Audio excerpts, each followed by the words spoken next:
Our panelists this morning, Matt is a member of a ministry that we run out of our church called Prayer Current, which our founding pastor, John Smed, his father, began while this church was growing 15 years ago, and Matt serves alongside of his dad, helping to try to grow that ministry.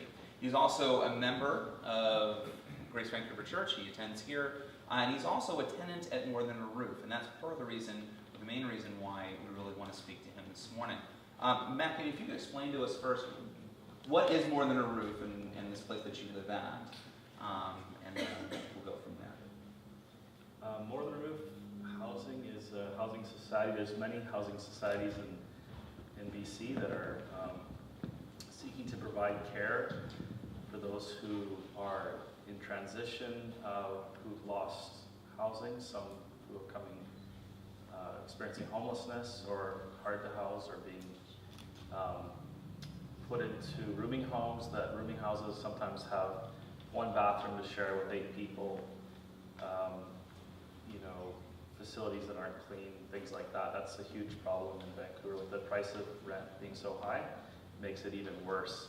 So the government of BC has an entity called BC Housing that is providing more and more support for people to come out of their poor living situations or negative experiences of homelessness, or just underhoused or hard to house, and bringing them into housing. So More Than a Roof is specifically trying to be a bit of a positive influence. They have managers that not live at the buildings, that are working in the buildings, providing support for tenants.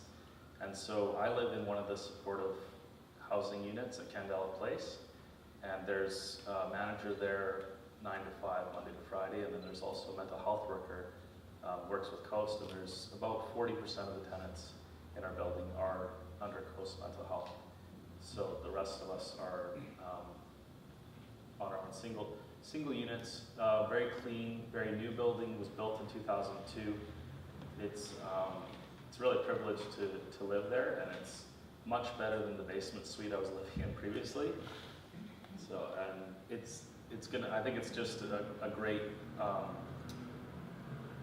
piece to the puzzle to help people with mental health and stuff like that, is providing them a clean place with their own kitchen and their own bathroom, and a bit of community too. What's it like living in that community? It's great. It's not without challenges. Any community has, you have people, you have politics, you have complaints.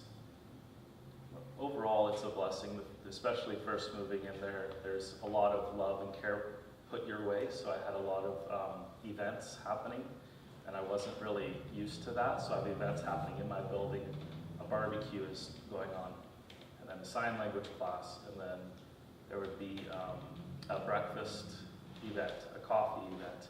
So every week I would have 2 or 3 things I could get out of my room, go be social, go back to my room, go back about my day. Just a really great way to feel included, to be a part of something that's bigger than myself, and then also just for a chance for everyone, if you want to, you're not forced to come to these events. So if you're experiencing anxiety, or if you've been in an unstable situation, you might not want to be social right away. So they give people a chance to warm up to it. So. And how did you get into?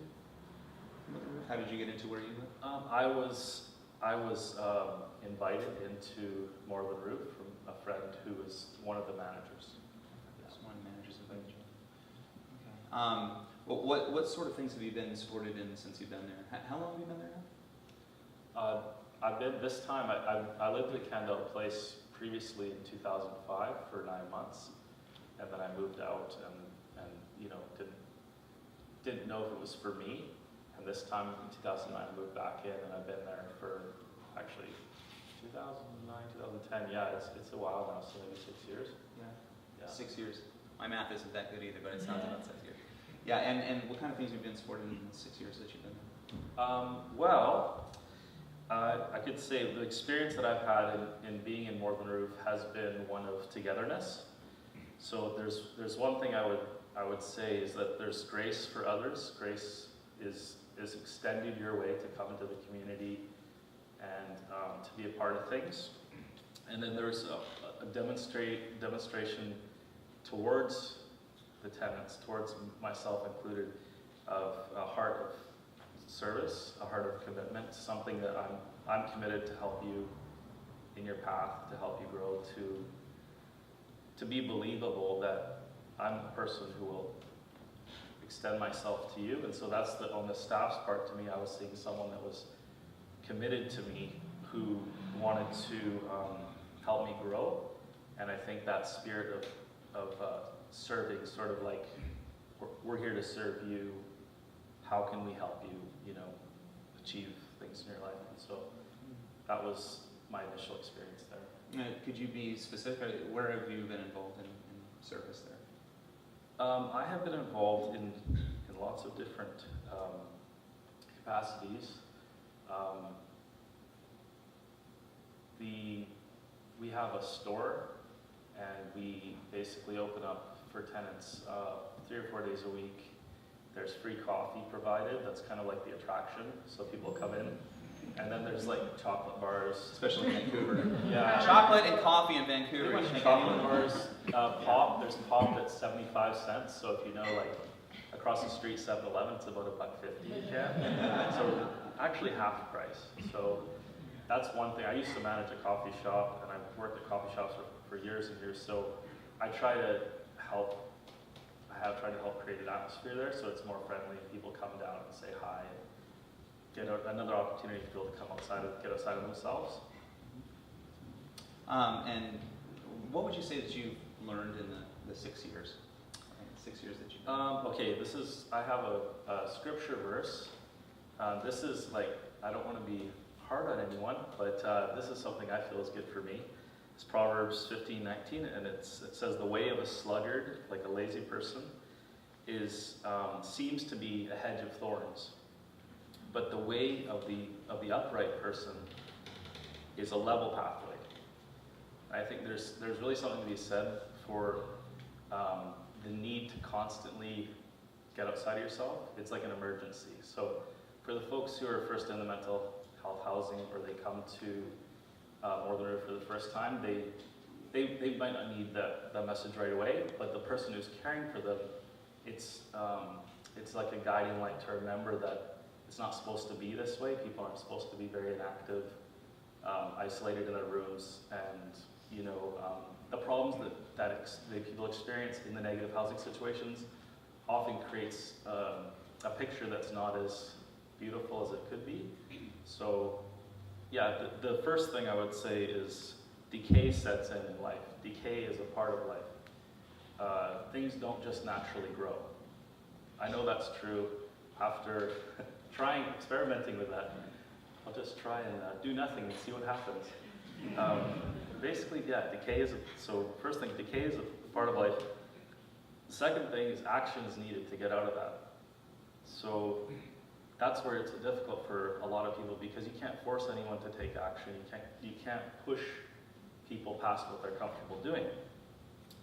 And the third thing, what I've found is helpful, is enjoyment. So enjoying each other's company, enjoying what you're doing at the time, even just enjoying having breakfast and waking up and cultivating some kind of enjoyment is a key.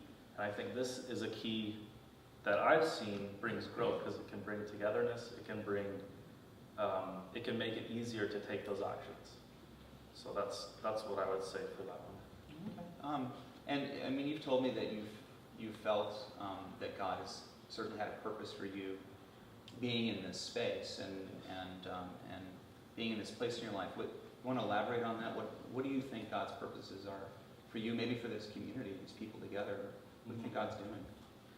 Well, briefly, I'll say I had that my experience of mental illness started with symbolically. I had this jar since I was 15, and I put all my treasures in there. I put photographs of my girlfriend, and I had a wilted flower from the homecoming we had or whatever, homecoming dance. And I had little coins, and I had old Danish money that my grandma had given me, and I had a gold necklace. And it was my little, jar I had in my room. And one day, when I wasn't home, someone broke into the basement there. And not only did they break in, they hardly touched anything else. They took my jar and they smashed it on the floor. And they took the necklace out of there. They took all my things that I really cared about and basically just threw them around on the ground. And it wasn't pretty. And I think that's how I felt when that happened. Like a symbol of that was my own depression. It was kind of like this was a feeling that something was broken. And ironically, my sister just gave me as a gift for my birthday a keepsake box that has a little lock on it, a wooden box. And so this year I just got that, and so I'm thinking symbolically it's like a new start. I can have a little place to do keepsakes now. But yeah, just basically I was going to Grace Vancouver Church. I was going to this church. I was in the east side plant of this church, and I was trying to help. I was really involved, and I had this anxiety, this depression problem that was bubbling under the surface that I didn't really know what it was yet. And I had some fears of what I felt like was fears of being public about Christianity, fears of being like open about my witness or my faith to people who didn't know about God or the community. But I think that was the opposite of the case. I think I was very bold with that. But there was something holding me back from really committing to the Grace community, to the church community. So I ended up, I feel like God provided a place for me to go to a community of the poor and needy with the Salvation Army. And so I accepted that community and really am indebted to that place where I was for about 4 years before coming back to Grace this time. So there's between 2005 and 2009, I was basically at the Salvation Army. So I ended up being received from them and receiving love from them that's something I can't forget, and I could never be here back at Grace without that. And also, I can fit in at Candela Place, which there's a lot of folks that are poor there. So, and all needy. We're all needy, and I'm one of them. So I get to join and be a part of things. Yeah, just the sense of pain. I think of the church. Ultimately, some of the instability and the anxiety that's bubbling up in these pressures. I perceived there was pain, and I perceived that the church wasn't going to be a safe place to have that, to bring that pain. At a certain point, it was too much. But I did feel like the Salvation Army was a place, and it's not to be down on the church, but it's just to be realistic about the fact that when you start being very honest and open, it's not as safe to be around, sometimes around peers, people that have known you for a long time, and the church isn't always welcoming. So, yeah, I feel like that's what God provides. So I didn't leave the church, Big C. I went to Salvation Army where there's still part of the big church. And yeah, I'm back at Grace now, and I hope to also, share my message like today. I'm sharing this and give other people hope who might be feeling the same pressures, and instead of just having to hide their feelings. And yeah, just another sense. I had an image of this when my jar broke. I had a sense that God was healing me. That the hand of Christ's hand was extended to me, and in a real way, there was something that was able to touch my heart, and that also helped me get through the next years of stigma and experiencing grace for the first time. So I think really God has helped me in that. Like even without people, just God Himself give me courage and strength to just to continue. So, thank you very much, Matt. If you attend any church anywhere, I know here at our church we have quite a few people who struggle in various ways. Matt is just somebody that has been a part of our church here for so long, and has been fairly open about his struggles and that sort of thing. And so we're really glad that we could have him come up and kind of start us off today. So thank you very Can I much. say one more thing? Yes, Yeah. you may say one more thing. I was glad to see the on the presentation enjoyment of life being something that was coping, and I wrote down some things on how we enjoy life in community at Candela. One thing you can do to enjoy life is you can volunteer, you can host a group or join a group, you can sing songs, take walks, watch movies, teach new skills, exercise hope, give gifts, and have conversations. Thank you very much. All right.